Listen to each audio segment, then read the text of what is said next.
आज 5 अप्रैल 2025 के बाबा के साकार महावाक्य। बाबा कहते, मीठे बच्चे, तुम्हें अभी नाम रूप की बीमारी से बचना है, उल्टा खाता नहीं बनाना है, एक बाप की याद में रहना है। प्रश्न है, भाग्यवान बच्चे किस मुख्य पुरुषार्थ से अपना भाग्य बना देते हैं? उत्तर है, भाग्यवान बच्चे सबको सुख देने का पुरुषार्थ करते हैं। मनसा वाचा कर्मणा कोई को दुख नहीं देते हैं। शीतल होकर चलते हैं तो भाग्य बन जाता है। तुम्हारी ये स्टूडेंट लाइफ है, तुम्हें अब खुटके नहीं खाने हैं, अपार खुशी में रहना है। गीत है, तुम ही हो मात पिता। बाबा कहते, ओम शांति। सभी बच्चे मुरली सुनते हैं। जहाँ भी मुरली जाती है, सब जानते हैं कि जिसकी महिमा गाई जाती है वह कोई साकार नहीं है, निराकार की महिमा है। निराकार साकार द्वारा अभी सम्मुख मुरली सुना रहे हैं। निराकार शिव बाबा ब्रह्मातन द्वारा मुरली सुना रहे हैं। ऐसे भी कहेंगे, अभी हम आत्मा उन्हें देख रहे हैं। आत्मा बहुत सूक्ष्म है, इन आंखों से देखने में नहीं आती। भक्ति मार्ग में भी जानते हैं कि हम आत्मा सूक्ष्म है, परंतु पूरा रहस्य बुद्धि में नहीं है कि आत्मा है क्या। परमात्मा को याद करते हैं, परंतु वह है क्या, ये दुनिया नहीं जानती। तुम भी नहीं जानते थे। अभी तुम बच्चों को ये निश्चय है कि ये कोई लौकिक टीचर व संबंधी भी नहीं। जैसे सृष्टि में और मनुष्य हैं, वैसे ये दादा भी था, ब्रह्मा बाबा भी थे। तुम जब महिमा गाते थे, त्वमेव मातश्च पिता त्वमेव, त्वमेव बंधु सखा त्वमेव, तो समझते थे ऊपर में है। अभी बाप कहते हैं, मैंने इसमें प्रवेश किया है, मैं वही इसमें हूँ। आगे तो बहुत प्रेम से महिमा गाते थे, डर भी रखते थे। अभी तो वे यहाँ इस शरीर में आए हैं। अभी तो शिव बाबा ब्रह्मा तन में आए हैं। जो निराकार था वह अब साकार में आ गया है। वह बैठ बच्चों को सिखलाते हैं। दुनिया नहीं जानती कि वह क्या सिखलाते हैं। वह तो गीता का भगवान श्री कृष्ण समझते हैं। कह देते हैं वह राजयोग सिखलाते हैं। अच्छा, बाकी बाप क्या करते हैं? भल गाते हैं तुम मात पिता, परंतु उनसे कब और क्या और कब मिलता है ये कुछ नहीं जानते। गीता सुनते थे तो समझते थे श्री कृष्ण द्वारा राजयोग सीखा था, फिर वे कब आकर सिखलाएंगे वह भी ध्यान में आता होगा। इस समय ये वही महाभारत लड़ाई है, तो जरूर श्री कृष्ण का समय होगा। जरूर वही हिस्ट्री ज्योग्राफी रिपीट होनी चाहिए। दिन प्रतिदिन समझते जाएंगे। बाबा कहते, दिन प्रतिदिन समझते जाएंगे। जरूर गीता का भगवान होना चाहिए। बरोबर महाभारत लड़ाई भी देखने में आती है। जरूर इस दुनिया का अंत होगा। दिखाते हैं पांडव पहाड़ पर चले गए तो उनकी बुद्धि में यह आता होगा, बरोबर विनाश तो सामने खड़ा है, अब श्री कृष्ण है कहाँ, ढूंढते रहेंगे।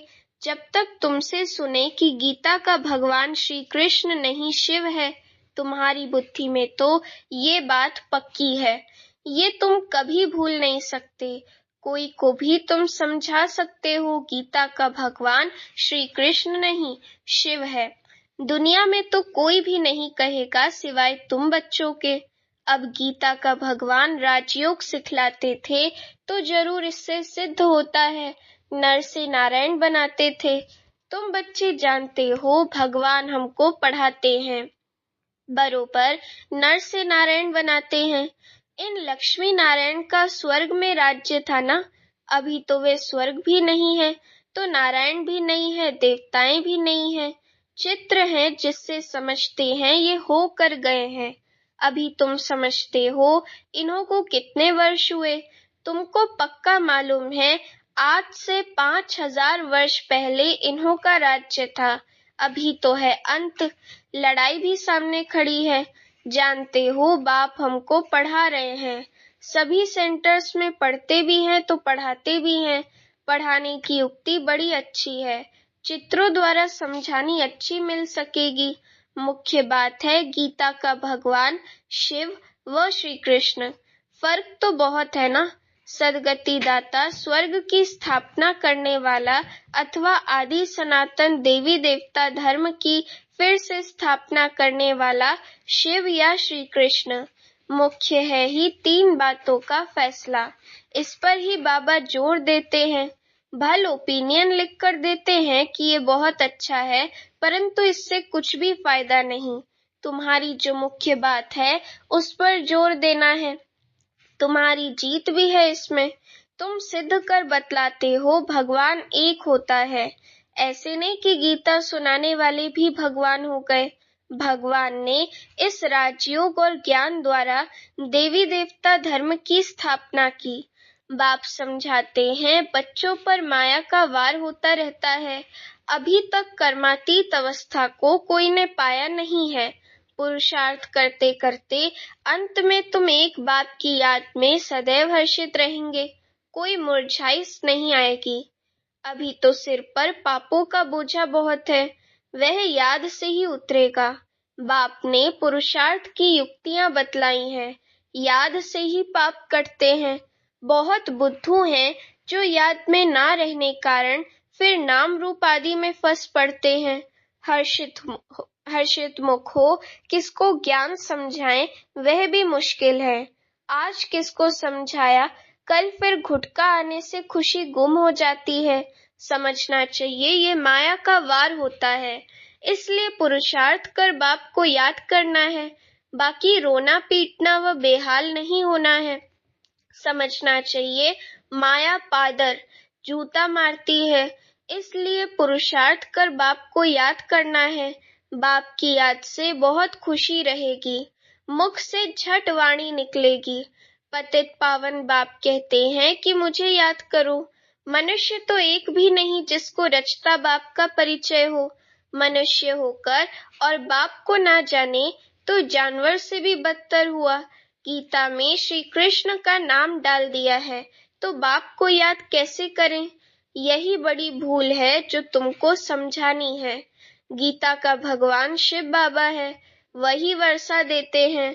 मुक्ति जीवन मुक्ति दाता वह है और धर्म वालों की बुद्धि में बैठता नहीं।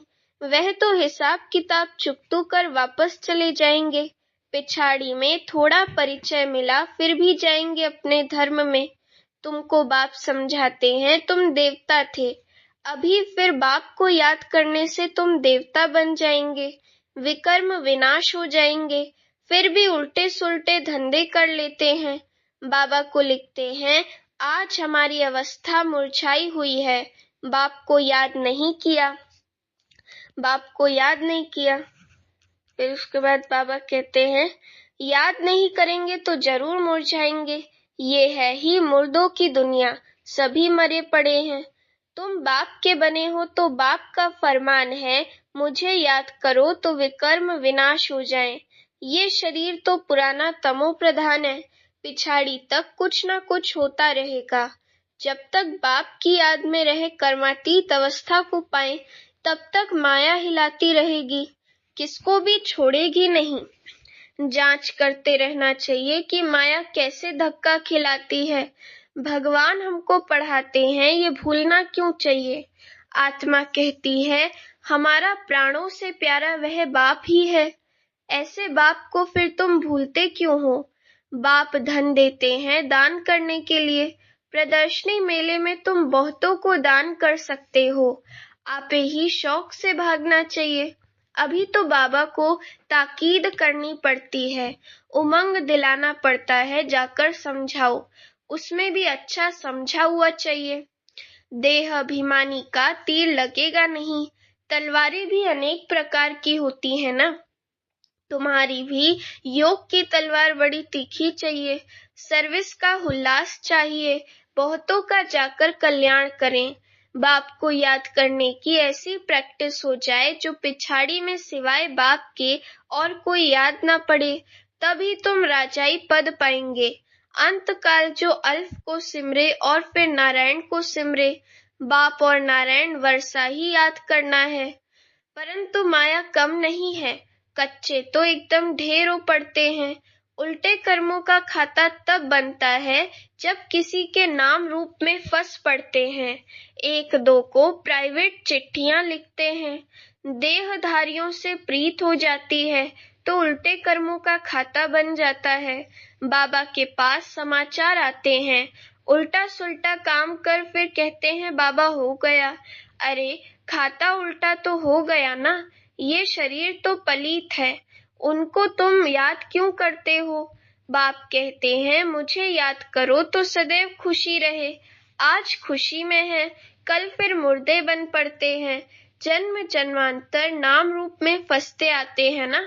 स्वर्ग में ये बीमारी नाम रूप की होती नहीं, वहां तो मोह जीत कुटुंब होता है, जानते हैं हम आत्मा है शरीर नहीं, वह है ही आत्म अभिमानी दुनिया, यहाँ है देह अभिमानी दुनिया। फिर आधा कल्प तुम देही अभिमानी बन जाते हो। अब बाप कहते हैं देह अभिमान छोड़ो, देही अभिमानी होने से बहुत मीठे शीतल हो जाएंगे। ऐसे बहुत थोड़े हैं, पुरुषार्थ कराते रहते हैं कि बाप की याद ना भूलो। बाप फरमान करते हैं मुझे याद रखो, मुझे याद करो, चार्ट रखो, परंतु माया चार्ट भी रखने नहीं देती है। ऐसे मीठे बाप को तो कितना याद करना चाहिए। ये तो पतियों का पति बापों का बाप है ना। बाप को याद कर और फिर दूसरों को भी आप समान बनाने का पुरुषार्थ करना है। इसमें दिलचस्पी बहुत अच्छी रखनी चाहिए। सर्विसेबल बच्चों को तो बाप नौकरी से छुड़ा देते हैं, सर्कमस्टांस देख कहेंगे अब इस धंधे में लग जाओ। एम ऑब्जेक्ट तो सामने खड़ी है। भक्ति मार्ग में भी चित्रों के आगे याद में बैठते हैं ना। तुमको तो सिर्फ आत्मा समझ परमात्मा बाप को याद करना है। विचित्र बन विचित्र बाप को याद करना है, ये मेहनत है। विश्व का मालिक बनना कोई मासी का घर नहीं है। बाप कहते हैं मैं विश्व का मालिक नहीं बनता हूँ, तुमको बनाता हूँ। कितना माथा मारना पड़ता है। सपूत बच्चों को तो आपे ही होना लगा रहेगा, छुट्टी लेकर भी सर्विस में लग जाना चाहिए। कई बच्चों को बंधन भी है, मोह भी रहता है। बाप कहते हैं तुम्हारी सब बीमारियां बाहर निकलेंगी, तुम बाप को याद करते रहो। माया तुमको हटाने की कोशिश करती है, याद ही मुख्य है। रचता और रचना के आदि मध्य अंत का ज्ञान मिला, बाकी और क्या चाहिए। भाग्यवान बच्चे सबको सुख देने का पुरुषार्थ करते हैं। मनसा वाचा कर्मणा किसी को दुख नहीं देते हैं। शीतल होकर चलते हैं तो भाग्य बनता जाता है। अगर कोई नहीं समझते हैं तो समझा जाता इनके भाग्य में नहीं है। जिनके भाग्य में है वह अच्छी रीति सुनते हैं, अनुभव भी सुनाते हैं ना, क्या क्या करते थे। अब मालूम पड़ा है जो कुछ किया उससे दुर्गति ही हुई। सदगति को तब पाएं जब बाप को याद करें। बहुत मुश्किल कोई घंटा आधा घंटा याद करते होंगे, नहीं तो गुटखा खाते रहते हैं। बाप कहते हैं आधा कल्प गुटखा खाया, अब बाप मिला है। स्टूडेंट लाइफ है तो खुशी होनी चाहिए ना, परंतु बाप को घड़ी घड़ी भूल जाते हैं। बाप कहते हैं तुम कर्म योगी हो, वह धंधा आदि तो करना ही है, नींद भी कम करना अच्छा है। याद से कमाई होगी, खुशी भी रहेगी। याद में बैठना जरूरी है, दिन में तो फुर्सत नहीं मिलती है, इसलिए रात को समय निकालना चाहिए। याद से बहुत खुशी रहेगी। किसको बंधन है तो कह सकते हैं, हमको तो बाप से वर्षा लेना है, इसमें कोई रोक नहीं सकता। सिर्फ गवर्नमेंट को जाए समझाओ कि विनाश सामने खड़ा है। बाप कहते हैं मुझे याद करो तो विकर्म विनाश होंगे, और ये अंतिम जन्म तो पवित्र रहना है, इसलिए हम पवित्र बनते हैं। परंतु कहेंगे वह जिनको ज्ञान की मस्ती होगी। ऐसे नहीं कि यहाँ आकर फिर देहधारी को याद करते रहें। देह अभिमान में आकर लड़ना झगड़ना जैसे क्रोध का भूत हो जाता है। बाबा क्रोध करने वाले की तरफ कभी देखते भी नहीं। सर्विस करने वालों से प्यार होता है। देह अभिमान की चलन दिखाई पड़ती है। गुलगुल तब बनेंगे जब बाप को याद करेंगे। मूल बात है ये, एक दो को देखते बाप को याद करना है। सर्विस में तो हड्डियां देनी चाहिए। ब्राह्मणों को आपस में शीर खंड होना चाहिए, लून पानी नहीं होना चाहिए। समझ ना होने के कारण एक दो से नफरत, बाप से भी नफरत लाते रहते हैं। ऐसे क्या पद पाएंगे? तुमको साक्षात्कार होंगे, फिर उस समय स्मृति आएगी, ये हमने गफलत की। बाप फिर कह देते हैं, तकदीर में नहीं है तो क्या कर सकते हैं। अच्छा, मीठे मीठे सीखी लदे बच्चों प्रति माता पिता बाप दादा का याद प्यार और गुड मॉर्निंग। रूहानी बाप की रूहानी बच्चों को नमस्ते। अभी हम रूहानी बच्चों की रूहानी माता पिता बाप दादा को याद प्यार गुड मॉर्निंग और नमस्ते। धारणा के लिए मुख्य सार। पहली पॉइंट, निर्बंधन बनने के लिए ज्ञान की मस्ती हो, देह अभिमान की चलन ना हो, आपस में लून पानी होने के संस्कार ना हो। देहधारियों से प्यार है तो बंधन मुक्त हो नहीं सकते। दूसरी पॉइंट, कर्म योगी बनकर रहना है, याद में बैठना जरूर है। आत्माभिमानी बन बहुत मीठा और शीतल बनने का पुरुषार्थ करना है। सर्विस में हड्डियां देनी है। वरदान, श्रीमत से मनमत और जनमत की मिलावट को समाप्त करने वाले सच्चे स्व कल्याणी भव। वरदान का स्पष्टीकरण, बाप ने बच्चों को सभी खजाने स्व कल्याण और विश्व कल्याण के प्रति दिए हैं, लेकिन उन्हें व्यर्थ तरफ लगाना, अकल्याण के कार्य में लगाना, श्रीमत में मनमत और जनमत की मिलावट करना, ये अमानत में खयानत है। अब इस खयानत और मिलावट को समाप्त कर रूहानियत और रहम को धारण करो। अपने ऊपर और सर्व के ऊपर रहम कर स्व कल्याणी बनो। स्व को देखो, बाप को देखो, औरों को नहीं देखो। स्लोगन है, सदा हर्षित वही रह सकते हैं जो कहीं भी आकर्षित नहीं होते हैं। अव्यक्त इशारे कंबाइंड रूप की स्मृति से सदा विजयी बनो। बाबा और हम कंबाइंड हैं। करावनहार बाबा और करने के निमित्त मैं आत्मा हूँ। इसको कहते हैं असोच अर्थात एक की याद। शुभ चिंतन में रहने वाले को कभी चिंता नहीं होती। जैसे बाप और आप कंबाइंड हो, शरीर और आत्मा कंबाइंड है। आपका भविष्य विष्णु स्वरूप कंबाइंड है। ऐसे स्व सेवा और सर्व की सेवा कंबाइंड हो, तब मेहनत कम, सफलता ज्यादा मिलेगी। अच्छा, ओम शांति।